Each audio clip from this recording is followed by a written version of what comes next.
pela organização do evento, por poder convidar a gente para poder falar um pouco com vocês. A história da Samsung começa mais ou menos em 1900 e final 39. A Coreia é uma região bastante montanhosa e a Coreia sempre é invadida por um período pelo japonês ou pelos chineses. Então, o coreano aprendeu a sobreviver sob pressão e aprendeu a habitar um pouco lá pelas montanhas, né? Lá está, pelo menos, colocado vários dos grandes centros budistas, né, que geraram muita inteligência lá, porque estão nas montanhas que era difícil para o invasor ele dominar. Em 39, um senhor cria uma pequena loja para fazer comércio de arroz, açúcar, né, que era vendido entre o Japão e a China, né, intermediando isso. Você sabe, depois da Segunda Guerra Mundial, teve a Guerra da Coreia, né? A Coreia, em 1954, praticamente um país destruído pela guerra, né? Briga, uma divisão interna, né? Famílias divididas, né? E aí, em 57, 58, o país começa a tomar as primeiras grandes decisões, né? Uma primeira decisão fundamental foi a decisão de priorizar a educação, né? Quer dizer, nós queremos resolver o problema da educação, havia várias carências educacionais e eles entenderam que com educação superariam várias dificuldades, né? É interessante o que quer dizer prioridade, né? Bom, foi falado muito aqui hoje que se faz muita prioridade, né? Se escolhe várias prioridades, acaba não sendo... Prioridade é fácil, é o salário do professor primário, isso é o maior da sociedade. Na hora que o professor primário ganha mais que o juiz, ganha mais que o general, ganha mais que o presidente de uma estatal, as pessoas querem ganhar mais e vão querer ser professor primário. Então, você pega as melhores capacidades e começa a dirigir para aquela função que era fundamental para suprir a falta da deficiência de educação. E depois você pegou as pessoas ociosas nas famílias, né, os idosos, os aposentados, e deu a tarefa de controlar o rendimento das crianças. E aí começa o desenvolvimento educacional da Coreia, né? E começa o crescimento de renda e tal, e começa a possibilidade de você ter PID ou fazer desenvolvimento, né? Aí, em 58, 59, a Coreia tinha um produto bruto per capita menor que o do Brasil, né? Naquela época, a Coreia era um país economicamente num estágio um pouco inferior ao Brasil. A Coreia lança um programa de desenvolvimento. Então, vamos fazer, havia financiamento, o Estado dava financiamento para que os empreendedores se lançassem e quisessem fazer lá os seus empreendimentos, né? Então, esse senhor que mexia com o comércio de açúcar, de arroz, vai lá no governo e pede um empréstimo muito interessante. O que ele queria? Ele queria um dinheiro para contratar 100 engenheiros que ele mandaria para a Europa, para esses engenheiros aprenderem válvula, porque ele queria produzir rádio de válvula. E foi feito isso. Vê a dimensão do projeto. Alguém que tem um pequeno comércio, ele bota toda a sua família, propriedade e tudo nisso, ele arrisca tudo, né? A gente falou que tem risco, mas esse, eu considero assim, um risco vai ser excessivo assim, né? Joga tudo, pega os presidentes, manda as pessoas para lá, as pessoas vão, Inglaterra, França, se formam, demoram 2 anos para voltar, os de mestrado, 4, 5 anos de doutorado e tal, e ele começa a produzir, começa a produzir, né? E foi crescendo e ganhou, claro, também criou as primeiras indústrias lá de roupa, né? Porque todo o país, quando começa a crescer, vai fazendo têxtil, calçado e tal, e foi fazendo, e criou um grupo de empresas bastante expressiva, né? Em 69, mais ou menos, é criada a Samsung Electronics, né? Criou a Samsung Electronics e, então, começou já a fazer produtos televisores, rádios e produtos eletrônicos, né? E a Samsung começou a crescer devagarzinho. Em 1981, a Samsung faturou 2 bilhões de dólares. Em 1981. Praticamente 30 anos, né? 2 bilhões de dólares.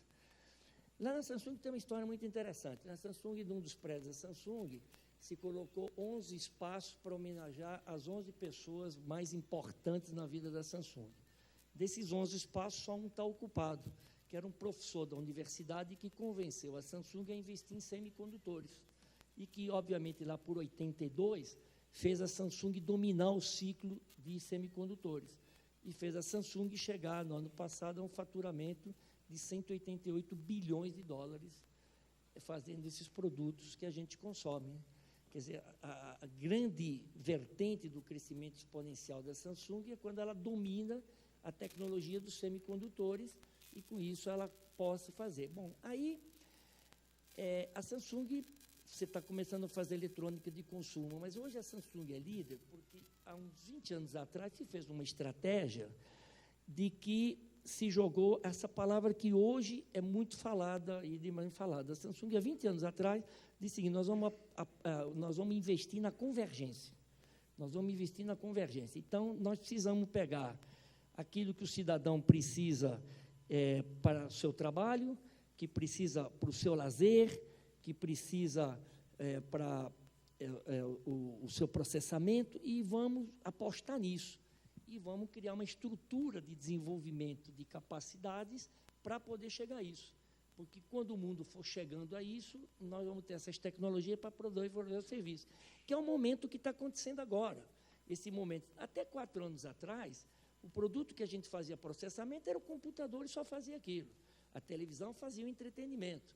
O celular fazia a comunicação. E aí começa a convergência, que até não está finalizada, que hoje nós já temos uma razoável convergência com o smartphone entre grande parte do processamento, temos a convergência com a comunicação e com um pedaço da mídia, do entretenimento, né?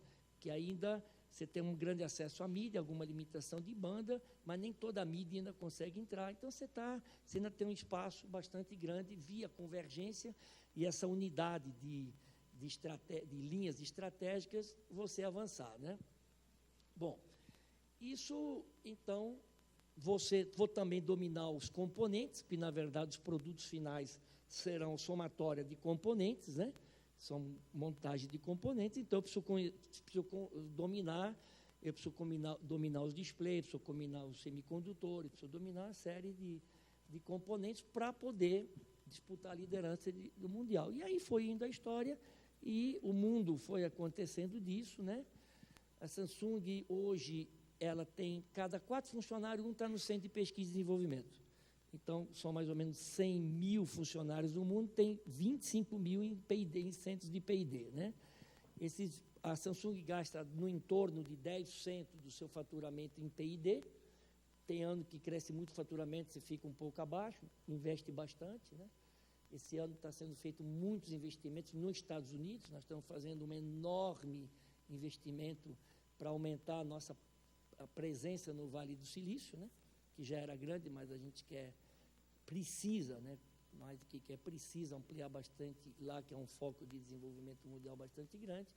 Então, 1 de cada 4 estão nos centros de P&D e, com isso, estamos desenvolvendo as tecnologias aí de tal. Ao mesmo tempo, importante que lá na Coreia a gente tem um Instituto de Tecnologia que trabalha como é que é o mundo daqui a 20 anos, né?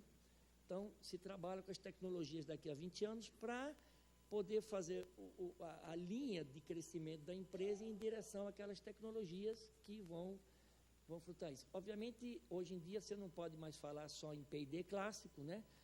A Samsung acabou investindo bastante em design, né? Então, tem 7, 8 grandes centros de design no mundo, que o produto hoje, você não consegue vender simplesmente se ele fizer bem as coisas, se ele também não for bonito, se ele não for esteticamente agradável, atraente e tiver umas outras séries de características, né? Bom, e aí então a Samsung acabou disputando liderança mundial em vários produtos. Há uns 3, 4 anos atrás, dentro do fruto normal de reposicionamento dos seus produtos, né? Ela vai e começa a investir bastante em equipamentos médicos, né? A gente tem um conceito de equipamentos médicos que é fazer pequenos equipamentos, pequeno tomógrafo, pequeno raio-x, para fazer com que o equipamento possa ficar um pouco mais perto do cidadão, né? Hoje, para o cidadão ter direito a um exame, ele tem que andar muito, principalmente quase ir para um hospital. Então, a gente está desenvolvendo uma série de pequenos equipamentos, pode ficar na esquina, numa farmácia, nas empresas todas de mais de 50 funcionários, onde a pessoa possa ter acesso a isso. Investindo muito no desenvolvimento de moléculas biológicas para fazer remédios biológicos, né, na linha dos biotodos, bioequivalentes, biosensíveis, biotodos, de fazer moléculas, porque esses são os produtos que vão gerar grande demanda no futuro, grande receita, células fotovoltaicas, né? O bio é muito equivalente ao chip, né? Quer dizer, a vida do chip e do princípio biológico são muito equivalentes, né? São muito parecidas, né? É verdade o que o senhor falou, né, que o produto os componentes hoje decrescem violentamente, né? Há 3, 4 anos atrás, um processador de notebook era numa faixa de $80. Hoje você tem processador de smartphone muito mais potente a $6, $7, né? O problema de algum preço elevado ainda dos produtos é justamente a amortização da pesquisa e desenvolvimento, né?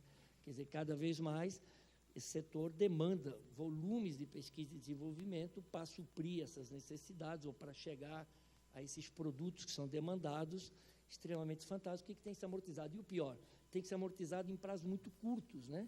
Diferente de outras indústrias siderúrgicas, metalúrgicas, se amortiza a amortização de investimentos na área de telecomunicações, e ele é feito em períodos sempre menores de 2 anos, né? Porque depois de 2 anos aquele produto deixou de existir, né? Bom, a empresa vai crescendo e tal. Esqueci de falar, o que quer dizer Samsung? Samsung quer dizer 3 estrelas. Quer dizer, 3 estrelas é a tradução da palavra Samsung, e a primeira marca eram 3 estrelas no sentido que, muito pela cultura coreana e tal, o sentido do céu, estrela, você crescimento, tem um pouco de desafio para chegar mais alto, né? Samsung aqui no Brasil, né?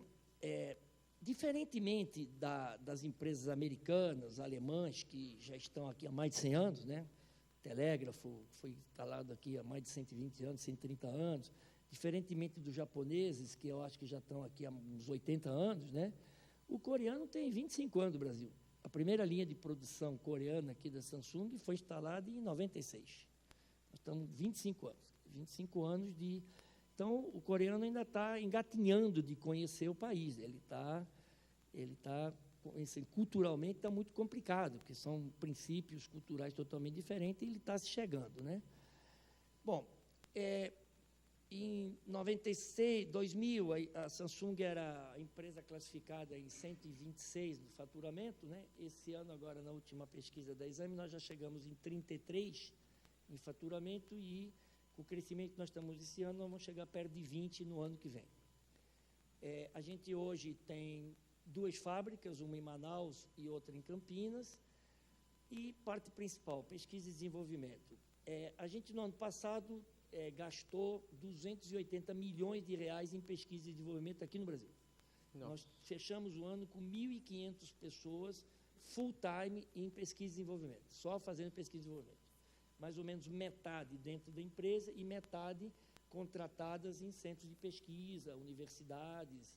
E, por exemplo, lá a gente tem um trabalho muito intenso lá com o César, aquele Instituto de Desenvolvimento de Aplicativos lá lá em Recife, né, onde você compra um prédio, reforma, mantém a fachada do prédio, lá dentro você reforma para ter condições e começa a desenvolver projetos. São funcionários do César, mas que trabalham 100% para a nossa empresa, né? E, obviamente, nós somos os detentores de pagamos tudo, e a patente de tudo que se faz é nossa, né? Bom, então, gastamos 270, nós temos várias pesquisas e começamos, a partir do final do ano passado, esse ano, já começar a fazer projetos de médio e longo prazo. Ou seja, nós fizemos já um projeto com a Unicamp e outro projeto com a Universidade do Rio Grande do Sul, que demanda formar gente. O que é projeto de médio prazo? Nós estamos garantindo investimentos por, no mínimo, 8 anos, que der para você pegar uma pessoa na graduação e bancar o mestrado e bancar o doutorado dela, para ela começar a ter uma capacidade de produção desse nível e poder concluir projetos dessa magnitude, né? Bom, nós também já atingimos 20 patentes, é pouquinho, né? Lá nos Estados Unidos, a Samsung registra por ano numa faixa de 5.500 patentes. Perde um pouco para a IBM ainda, que registra todo ano 6.000. Mas essas 20 patentes, é mais do que toda a indústria de informática já registrou no Brasil junto. Toda a indústria de informática não registrou 10 patentes. Nós, em 2, 3 anos, registramos já 20 e estamos preparando a máquina para cada vez atingir números de patentes. Esse ano, nós estamos com 13 mil funcionários, 1.500 em P&D, então nós estamos com nível de 10, temos que investir muito mais para chegar naquele nível de 4.1, que é o nível mundial de número de funcionários em P&D, ou seja, vamos acelerar muitos investimentos de P&D aqui no Brasil nos próximos anos, né? Eu acho que assim, volume de centros de pesquisa, centros de desenvolvimento tecnológico, provavelmente a Samsung é a maior empregadora hoje em centros de P&D no Brasil, né? Aí me lembra uma história que hoje de manhã o Feldman falou, né, que ele deu exemplo lá do passado, dos investimentos em pesquisa, a FAPESP, né, ele deu esse exemplo, né? Interessante, né, como é que as sociedades se organizam, né? Em 1932, os cidadãos em São Paulo foram à guerra, né, foram lutar contra o regime federal por causa da quebra da Constituição e foram pedir uma Constituição nova e tal, e foram e morreram 3 meses, 4 meses de guerra. Houve um esforço de produção de equipamento bélico aqui, não se conseguiu muita coisa. E é comemorado, né, o início dessa guerra é comemorado no 9 de julho, né? Mas é interessante o final, né, porque no final, o que acabou acontecendo? A sociedade de São Paulo se juntou depois da guerra, depois da luta, né, derrotada, e falou, não vamos mais perder guerra nenhuma aqui, não. Então, em 1934, a sociedade de São Paulo reúne as várias universidades, as várias faculdades que tinha aqui, tinha umas 12 faculdades, e cria a Universidade de São Paulo, sustentada por uma parte da arrecadação estadual. É a maior universidade do Brasil, longe das outras, autossustentável, todo ano sobe um pouco de caixa lá, porque aquele percentual do faturamento de tributos que entra aqui, o governo de São Paulo, tão religiosamente como a pesquisa, como a FAPESP, ele deposita na Universidade de São Paulo. Depois fizeram Campinas e vão... Quer dizer, tem uma universidade própria, ela independe de tumulto federal e tal, e que, obviamente, deu um incremento na qualidade de educação aqui em São Paulo, fantástico, né? Mas, para não parar por aí, em 1934 também, pegaram uns 2 ou 3 laboratórios que tinha aí e criaram o IPT, Instituto de Pesquisa Tecnológica, né? Também com autossuficiência de recursos e tal. Então, claro, você, em 1934, apostou na educação, na formação dos recursos humanos. Claro que nós temos mais dificuldade que outros países, mas, obviamente, o Estado de São Paulo está a nível da formação dos recursos humanos, da capacitação e dessa interação com a indústria que acabou vindo. Por que a indústria vem para cá? Porque tem recurso humano disponível para poder desenvolver os seus projetos. E com esse ciclo virtuoso, né, se comemora, dia 9 de julho, uma derrota que é uma grande vitória, né? E, com isso, o mundo continua. Bom, vamos fazer, então, um outro seminário só para falar sobre isso, Benjamin. Isso, não, que a educação... Eu queria dar um exemplo do que é investir em educação, né? Dei o primeiro da questão do risco lá da Samsung, da escola, e esse aqui, eu acho, é um brasileiro, um exemplo interessante. Devia ter uma lei federal que 5% dos tributos arrecadados em cada estado deve ir para as suas universidades estaduais e desliga a universidade. Tem coisas mais simples, né? Mas isso não estamos aqui para comentar políticas públicas. Bom, finalizando, então, a Samsung é uma empresa que no Brasil está com 20 e tantos anos e ela, obviamente, investe muito em pesquisa e desenvolvimento, está cada vez, ainda agora está começando a ir para o básico também. Ela investiu muito, obviamente, no que é um pouco mais simples, que é o software e tal. Ela começa a investir em aplicações mais pesadas, que é o hardware. Eu fiquei até muito feliz aqui que a senhora da Eletropaulo falou que ela usa o WiMAX, né? Nós tentamos 10 anos implantar o WiMAX aqui e foi impossível, não teve sistema regulatório que dizia que o WiMAX ia funcionar no Brasil, né? Pelo menos fico feliz em saber. Devemos entrar em redes de telecomunicações, a Samsung é forte em redes também, não temos nenhuma rede instalada aqui no Brasil, mas porque quando nós viemos para o Brasil decidiu o sistema europeu, GSM, a gente ficou sem oportunidade, mas em LTE 4G nós já temos 20% das instalações mundiais e, obviamente, em algum momento faremos uma venda e no dia que a gente conseguir fazer a primeira venda, instalaremos um grande centro de pesquisa, de desenvolvimento de 4G LTE no Brasil. Isso que nós precisamos pegar uma tecnologia no início, que aí a gente vai fazer, muitas vezes, por exemplo, em aparelhos celulares, tal, a gente já está na tecnologia, já vou acabar, está na tecnologia está na tecnologia assim que a gente já tem que pegar pelo meio. Se a gente conseguir assim, a gente vai pegar desde o começo, né? Bom, então, não vai dar tempo de falar outras coisas importantes, como é que a função de responsabilidade social, que a gente também está trabalhando em cadeia e tal, mas fica, também se fala tudo, vocês não chamam mais a gente. Não, a gente vai ter a oportunidade de